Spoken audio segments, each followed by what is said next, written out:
Hey Wildcats, welcome to the first webcast of the spring semester. My name is Lexi, and joining me is the Orion's first foreign exchange student, Ben. My name is Ben Haynes, and I'm an international exchange student from England. Well, we're really happy to have you, Ben. Thanks for doing the webcast with me. It's a pleasure to be here. This week in news, a sexual assault occurred on North Cedar Street after one woman's night out drinking at a local bar. And a drunk driver was arrested after crashing into the bike racks in front of Taylor Hall. So watch out, that area will be under construction. Also, Chico State has received a D from the American Lung Association for the amount of smoking on campus. It's time to cut back, Chico State. Now on to Ben with the opinion stories for the week.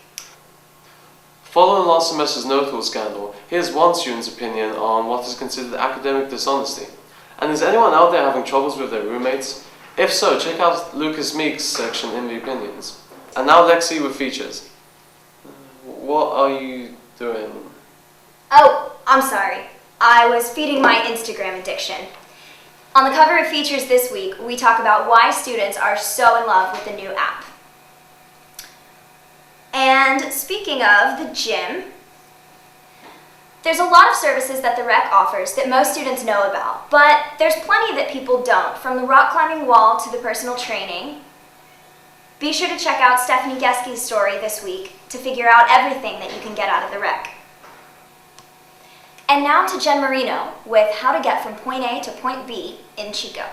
Hey Lexi, hey Ben, I'm out here at 2nd and Salem at the Beeline Transit Center. Just wanted to talk to a few students today to see how they get around in Chico. We're here with Chico State student Adrian. Adrian, how long have you been in Chico now?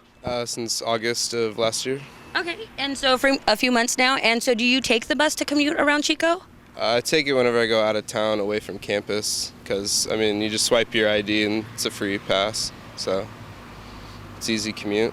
Easy commute. Is there any other things, you do to get around in Chico? I brought my bike, but I never use it because the bus is just a little easier, and it's, sometimes I have to go kind of far to the mall or to, office supply stores to get school supplies, the, store, get groceries, all that. Okay. So I'm here with Jennifer, who drives to school. Jennifer, where are you from? I'm from the San Francisco Bay Area. And now you drove here to school, correct? Yeah, I brought my car with me when I transferred. Okay, so being from the Bay Area, how can you compare the parking situation there to here? Well, the parking here is more expensive than junior college, obviously, and there's a lot less of it. So when you come for class, how long does it usually take you to find a parking spot? I actually have all morning classes this semester, which is why I'm driving this semester. So, as soon as I get here, I can find a parking spot. Students use their road bikes, mountain bikes, and cruisers to get to school. Chico State is known for being a big bicycling community. Another form of reliable transportation here in Chico is a Zipcar. Behind me is one of the 2 cars parked near the university campus. So in order to rent the Zipcar, what you need to do is you need to apply for a membership, which you can do for $25 a year. After that, you only pay for the rental per hour. You can reserve it by going to the website. So if none of the aforementioned methods of transportation works for you, there are another number of options for you. There's always cabs, pedicabs, carpooling, Zipcar through Chico State University, rideshare, Craigslist, and if nothing else works, you can always walk. From the corners of Warner and Legion, signing off, I'm Jen Moreno. Back to you in the studio, Ben. And in the arts section this week, the 12th annual International Guitar Night took place at Laxon Auditorium and was put on by the Chico performers. And in addition, the first ever karaoke night competition took place at the Maltese this Saturday. A video can be found on the multimedia portion of the Orion website. And now to sports. Thanks, Ben. This week in sports. The Wildcats took to the court this weekend, facing rivals Sonoma and Humboldt State. For the men's side, a late second three-point shot that would have tied the game and sent the game into overtime was missed by DeMario Sims, and the Sea Wolves of Sonoma State came out on top 62-59. On Saturday, the Wildcats had a better outing and was able to hold off the Lumberjacks of Humboldt State 67-61. For the women, it was a lack of offense that was the culprit in the Cats' loss against Sonoma State 57-45.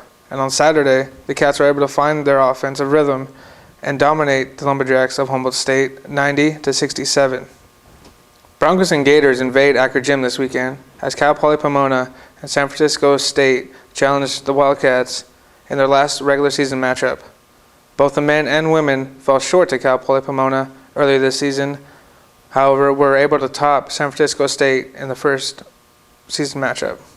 The Wildcats of men's golf look to put the spring 2011 season behind them after a controversial disqualification and will be traveling to the Big Island in Hawaii as they participate in the 22nd annual Amir Ari Invitational. Now that's sports for this week. Check out the weather with Nicole. Hi, I'm Nicole and I'm giving you your weather from Chico, California. This week we're going to start out in the low 60s. We're going to kind of keep that straight across the board all the way till next Tuesday, ending off around 66 degrees. And that's your weather for this week. Back to you, Lexi. For details on these stories and more, be sure to pick up a copy of the Orion starting tomorrow morning. Everyone have a great Super Bowl weekend, and we'll see you next week.